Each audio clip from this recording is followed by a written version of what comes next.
ನಮಸ್ಕಾರ ಬಂಧುಗಳೇ. ಇವತ್ತು ಗೀತಾ ಜಯಂತಿ. ಭಗವದ್ಗೀತೆ, ಶ್ರೀಕೃಷ್ಣ ಅರ್ಜುನನಿಗೆ ಭಗವದ್ಗೀತೆಯನ್ನು ಬೋಧಿಸಿದಂತಹ ದಿನ. ಇವತ್ತು ಈ ಒಂದು ಭಗವದ್ಗೀತೆಯ ದಿನಾಚರಣೆಯನ್ನು ಮಾಡುವ ಸಲುವಾಗಿ ನಮ್ಮ ಮನೆಯಲ್ಲಿ ನಾವು ಅಗ್ನಿಹೋತ್ರವನ್ನು ಮಾಡ್ತಾ ಇದ್ದೇವೆ, ಪ್ರಾರಂಭಿಸ್ತಾ ಇದ್ದೇವೆ. ಇವತ್ತು ಅಗ್ನಿಹೋತ್ರಕ್ಕಾಗಿ ದೇಸಿ ಹಸುವಿನ ಶುದ್ಧ ಬೆರಣಿಯನ್ನು, ಕುಳ್ಳಂತೆ ನಾವು ಕರಿತೀವಿ ಉತ್ತರ ಕರ್ನಾಟಕ ಭಾಷೆಯಲ್ಲಿ. ಬೆರಣಿಯನ್ನು, ಕುಳ್ಳನ್ನು ನಾವು ತೆಗೆದುಕೊಂಡಿದ್ದೇವೆ. ಅದರ ಮೇಲೆ ಶುದ್ಧ ದೇಶಿ ಹಸುವಿನ ತುಪ್ಪವನ್ನು ನಾವು ಹಾಕ್ತಾ ಇದ್ದೇವೆ.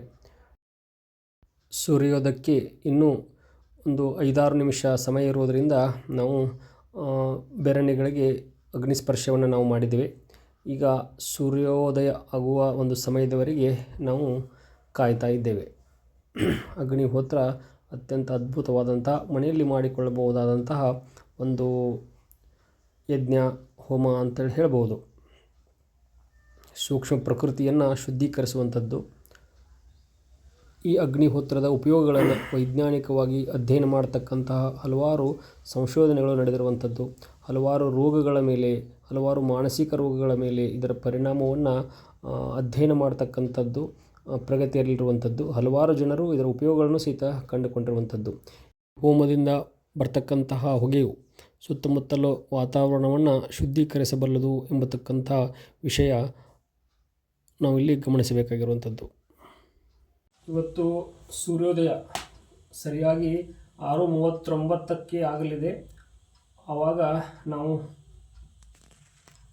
ಯಜ್ಞ ಆಹುತಿಯನ್ನು ನೀಡುವುದರ ಮುಖಾಂತರ ಅಗ್ನಿಹೋತ್ರವನ್ನು ಮಾಡುವಂಥದ್ದು. ಒಂದು ಬಟ್ಟಲದಲ್ಲಿ ಅಕ್ಕಿಯನ್ನು 2 ಭಾಗವಾಗಿ ಹಾಕಿಕೊಂಡಿರ್ತೇವೆ. 2 ಆಹುತಿಯನ್ನು ಕೊಡಬೇಕಾಗಿರುವಂಥದ್ದು. ಆ ಅಕ್ಕಿಗಳಲ್ಲಿ ತುಪ್ಪವನ್ನು, ಶುದ್ಧ ಆಕಳ ತುಪ್ಪವನ್ನು ಹಾಕಿಕೊಂಡಿರುವಂಥದ್ದು.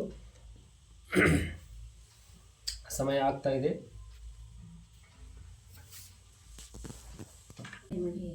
ಓಂ ಸೂರ್ಯಾಯ ಸ್ವಾಹ. ಸೂರ್ಯಾಯ ಇದಂ ನ ಮಮಃ. ಓಂ ಪ್ರಜಾಪತಿಯೇ ಸ್ವಾಹ. ಪ್ರಜಾಪತಿಯೇ ಇದಂ ನ ಮಮಃ.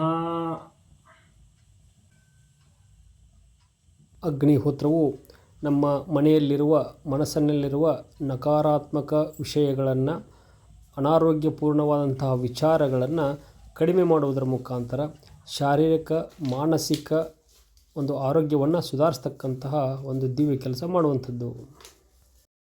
ಅಗ್ನಿಹೋತ್ರ ಮಾಡಿದ ನಂತರ ಭಗವದ್ಗೀತೆ ದಿನಾಚರಣೆಯ ಮುಂದುವರಿದ ಭಾಗವಾಗಿ ನಮ್ಮೂರಿನ ಪಕ್ಕದಲ್ಲಿರತಕ್ಕಂತಹ ಕಮಕೇರಿಯಲ್ಲಿರುವಂತಹ ವೃಂದಾರಣ್ಯ ಎಂಬ ಒಂದು ಗುರುಕುಲದ ವಿದ್ಯಾರ್ಥಿಗಳು ಹಾಗೂ ಅಲ್ಲಿರ್ತಕ್ಕಂತಹ ಪೂಜ್ಯರು, ಗುರುಗಳು ನಮ್ಮ ಮನೆಗೆ ಅಚಾನಕ್ಕಾಗಿ ಬಂದು ಭಗವದ್ಗೀತಾ ಪಠಣವನ್ನು ಮಾಡುವುದರ ಮುಖಾಂತರ ನಮ್ಮ ಭಗವದ್ಗೀತೆಯ ದಿನಾಚರಣೆಗೆ ಮತ್ತಷ್ಟು ಮೆರುಗನ್ನು ತಂದುಕೊಟ್ಟಿದ್ದು ನಮ್ಮ ಭಾಗ್ಯ ಅಂಥೇಳಿ ಹೇಳಬಹುದು. ಬನ್ನಿ ಆ ಒಂದು ಗೀತಾ ಪಠಣದ ಒಂದು ವಿಡಿಯೋವನ್ನು, ಒಂದು ದೃಶ್ಯವನ್ನು ನಾವು ನೋಡಿಕೊಂಡು ಬರೋಣ.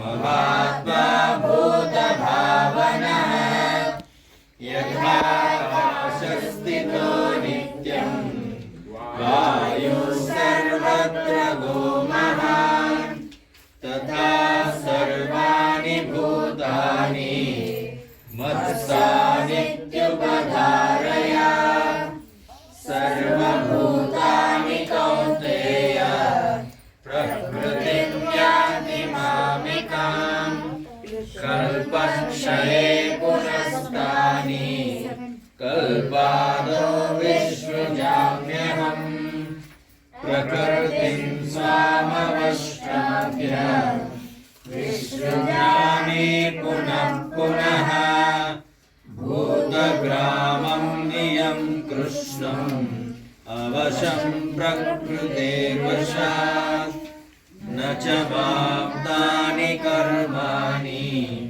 ನಿಬಧ್ನಂತೆ ಧನಂಜಯ ಉದಾಸೀನವದಾಸೀನ ಕೌಂತೆಯ ಪ್ರತಿಜಾನಾನಿ ನ ಮೇ ಭಕ್ತಂ ಪ್ರಣಶ್ಯತಿ